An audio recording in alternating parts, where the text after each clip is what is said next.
जय श्री हरि विष्णु। आज मैं आपको भगवान विष्णु द्वारा किए गए लोक कल्याण के लिए 5 छलों की कथा में से दूसरी कथा सुनाऊंगी। उस कथा का नाम है वृंदा के साथ छल। युगों पहले धरती पर जालंधर नाम के एक महाबली इंसान की उत्पत्ति हुई थी। ये उत्पत्ति समुद्र में एक ऐसे स्थान पर हुई थी जहाँ गंगा का जल समुद्र में आकर मिलता था। जालंधर का विवाह कालनेमी नामक असुर की पुत्री वृंदा से हुआ। वृंदा भगवान विष्णु की बहुत बड़ी भक्त थी। विवाह के पश्चात जालंधर पूरे असुर साम्राज्य का राजा बन गया। जालंधर को अपनी ताकत पर बहुत गुरूर हो गया था, जिसके चलते दैत्य गुरु शुक्राचार्य के समर्थन और मार्गदर्शन में जालंधर ने देवलोकों पर आक्रमण करके तीनों लोकों का स्वामी बनने की तीव्र इच्छा जताई। इधर वृंदा भगवान विष्णु की महान भक्त और उपासक के साथ साथ एक पतिव्रता नारी भी थी, जिसके चलते वृंदा अपने पति के विजय होने और उनके प्राणों की रक्षा के लिए पूरी निष्ठा से भगवान विष्णु का कठोर तप करने लगी। उधर देव और असुरों के बीच भयंकर युद्ध छिड़ गया। वृंदा का ये कठोर तप और पतिव्रता शक्ति जालंधर की हर युद्ध में एक अभेद सुरक्षा कवच बनकर रक्षा करने लगी। कोई भी अस्त्र शस्त्र जालंधर को छू तक नहीं पा रहे थे, जिसके चलते जालंधर बहुत आसानी से देवों को पराजित कर इंद्रलोक पर कब्जा कर रहा था। जालंधर की ये कामना यहीं खत्म नहीं हुई। वो शिवलोक पर आक्रमण करने कैलाश पहुंच गया। कैलाश पर जाते ही जालंधर की भेंट माता पार्वती जी से हुई।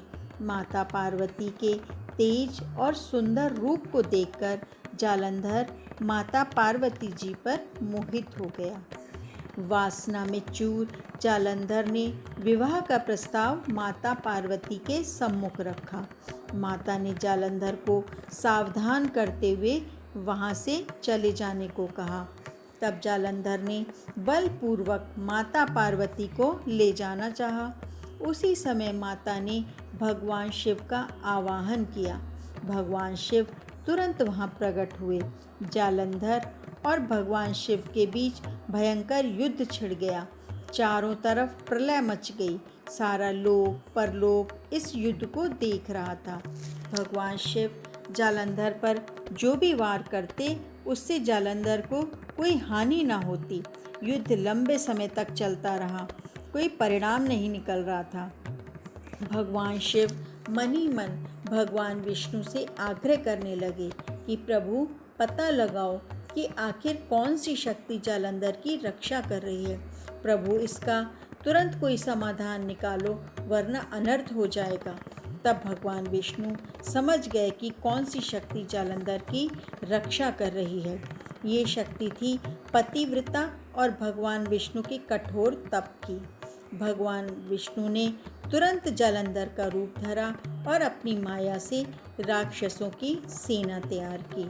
सेना सहित भगवान विष्णु धरती पर वृंदा के महल में पहुँचे। जालंधर को देख वृंदा ने तप करना छोड़ जालंधर के निकट आई और आरती उतारी। भगवान विष्णु जी ने तप तो खंडित करवा दिया था, लेकिन पतिव्रता की शक्ति तोड़ने के लिए भगवान विष्णु को मजबूरन पति धर्म का नाटक भी करना पड़ा, जिसके चलते वृंदा की पतिव्रता शक्ति नष्ट हो गई। शक्ति नष्ट होते ही वहाँ कैलाश पर भगवान शिव जी ने जालंधर का गला धड़ से अलग कर दिया। जालंधर का वध होते ही स्वर्गलोक पुनः देवताओं का हो गया। इस प्रकार लोक कल्याण के लिए भगवान विष्णु जी ने वृंदा के साथ ये छल किया। सत्य के पता चलने पर क्रोध में आकर वृंदा ने भगवान विष्णु को श्राप दे दिया। इसके बाद क्रोध भरे मन से वृंदा ने खुद का आत्मदाह कर लिया। तब उसकी राख से तुलसी का एक पौधा जन्मा। तुलसी देवी वृंदा का ही स्वरूप है, जिसे भगवान विष्णु लक्ष्मी से भी अधिक प्रिय मानते हैं। तो ये थी भगवान विष्णु के दूसरे छल की कथा, वृंदा के साथ छल। जय श्री हरि विष्णु।